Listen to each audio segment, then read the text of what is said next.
Trump reçoit Juncker, rencontre sous tension à la Maison-Blanche. Le tête-à-tête dans le bureau ovale pourrait être tendu. Donald Trump reçoit mercredi le chef de l'exécutif européen Jean-Claude Juncker au moment où la guerre commerciale qu'il a déclenchée fait grincer des dents dans son propre camp.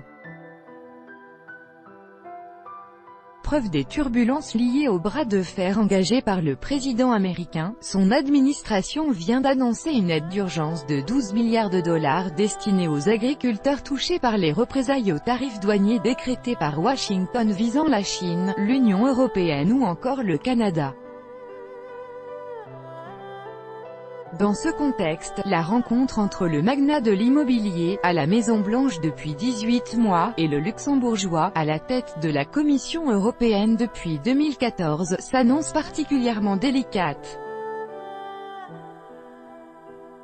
Connu pour son franc-parler et son humour, le chef de l'exécutif européen a raconté que Trump lui avait dit, à l'occasion du dernier G7, « Jean-Claude, tu es un tueur brutal ». Je pense qu'il a dit cela comme un compliment mais je n'en suis pas sûr, a-t-il ajouté. Donald Trump menace régulièrement de franchir un nouveau cap en l'absence de concessions de la part de Bruxelles, imposer des droits de douane sur les importations de voitures européennes, ce qui inquiète particulièrement l'Allemagne, où ce secteur clé emploie quelques 800 000 personnes.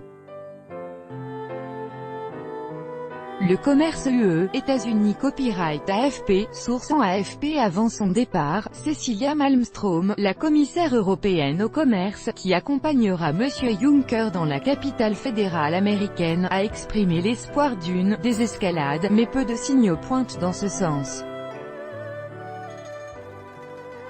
À la veille de la rencontre, le locataire de la Maison-Blanche a une nouvelle fois dénoncé l'attitude de l'Europe à laquelle il réserve depuis plusieurs mois ses flèches les plus aiguisées. « Ce que nous fait l'Union européenne est incroyable, ils ont l'air gentils, mais ils sont durs », a-t-il lancé depuis Kansas City, dans le Missouri, promettant de défendre avec vigueur les intérêts de l'Amérique lors de sa rencontre avec le président de la Commission européenne. Tout ira bien. D'un tweet, il a de nouveau ironisé, comme il l'avait déjà fait au G7, sur le manque d'audace présumé des partenaires des États-Unis, proposant que tout le monde abandonne tous les tarifs douaniers, les barrières non tarifaires et les subventions. Cela serait véritablement le libre-échange. J'espère qu'ils le feront. Nous sommes prêts, mais ils ne le feront pas, a-t-il ajouté, se réjouissant, sur le ton volontiers provocateur qu'il affectionne, que les pays visés par les tarifs douaniers viennent tous à Washington pour négocier. Donald Trump martèle que sa stratégie finira par porter ses fruits et que tout ira bien, mais l'approche est loin de faire l'unanimité dans le camp républicain, traditionnellement favorable au libre-échange. Je ne pense pas que les tarifs douaniers soient la bonne réponse, a lâché mardi le chef des Républicains à la Chambre des représentants, Paul Ryan.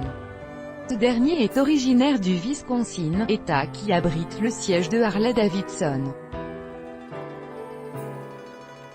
Le célèbre constructeur de motos a averti sans détour que la guerre commerciale entre les États-Unis et ses partenaires allait rogner ses marges en 2018. Comme lui, nombre d'élus du Grand Old Party s'inquiètent de l'impact possible de la croisade présidentielle sur les élections de mi-mandat prévues en novembre.